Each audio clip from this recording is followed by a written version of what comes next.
আইন বহির্ভূতভাবে যদি বিএনপির ঋণ খেলাপিদেরকে আপনি নির্বাচনে আনতে চান, তাহলে আওয়ামী লীগ কি দোষ করছে? আইন বহির্ভূতভাবে আপনি না, আপনি শোনেন, আপনি আপনার পরিচয় কি? আপনার পরিচয় কি? না না, উনার আপনি হাউসের নাম বলেন, আপনার হাউসের নাম কি? আপনার হাউসের নাম বলেন। না না না,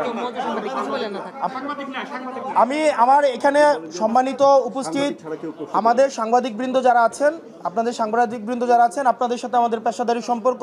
আপনারা নিরলসভাবে পরিশ্রম করে যান, আমাদের বার্তা আপনাদের মাধ্যমেই জনগণের কাছে পৌঁছায় এবং বস্তুনিষ্ঠ এবং নিরপেক্ষ সাংবাদিকতার মাধ্যমেই 5 আগস্টের পরে এবং পূর্বে আপনারা ইতিমধ্যেই আপনারা দৃষ্টান্তকারী আপনারা উদাহরণ সৃষ্টি করছেন। কিন্তু আমি আপনার কাছে আপনি মানে হাউজের নাম বলে প্রশ্ন করলে সেই প্রশ্নটা হচ্ছে গ্রহণ করতে ভালো, এবং সেক্ষেত্রে আমার পেশাদারি সাংবাদিকরাও একমত হবেন বলে আশা করি। আপনার হাউজের নাম কি? ওকে ভাই, এখানে প্রেস ব্রিফিং হচ্ছে, এটা আপনি প্রশ্ন করবেন না, এটা প্রেস ব্রিফিং। এটা হচ্ছে প্রেস ব্রিফিং, এটা ওকে।